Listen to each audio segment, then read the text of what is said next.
Hey guys, Ken Calcutt here with Cornerstone Financial Management.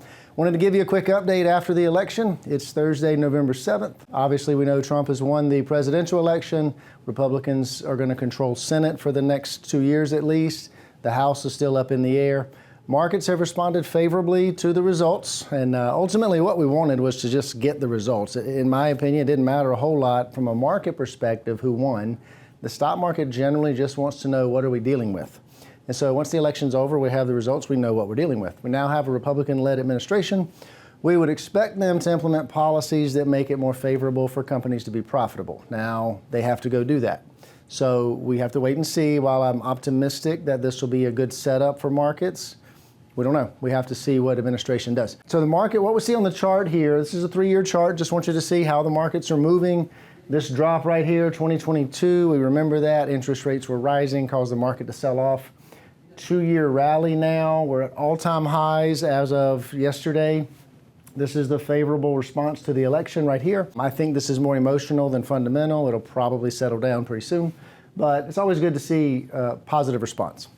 Other things we're watching though, the election, we know what the results are, but now we're still dealing with interest rates. Interest rates are still critical. Inflation has come down to a reasonable level in the 2s, low 3s. But the Fed is still in the process of lowering interest rates. That's a big deal. We don't know how far they're going to lower interest rates. We don't know how fast they're going to go with that. That'll have a direct result or direct effect on the bond market and the stock market. So to me, that's probably a bigger factor on where the markets are going to go from here, is what is the Fed going to do with interest rates? That's a big deal.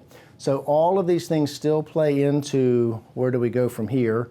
Overall, I'd say the setup is good. Very favorable setup for stocks and bonds to do pretty well over the next 12, 24 months. But you never know. We could have a curveball thrown in anytime, so we don't like to get too optimistic. We're always kind of guarded.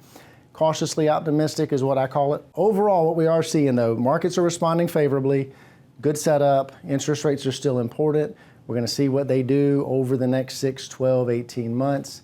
But overall, I'm very confident that things look good. We hope that will continue. That's what we're watching. So just wanted to give you an update. Let us know if you have any questions. Thank you.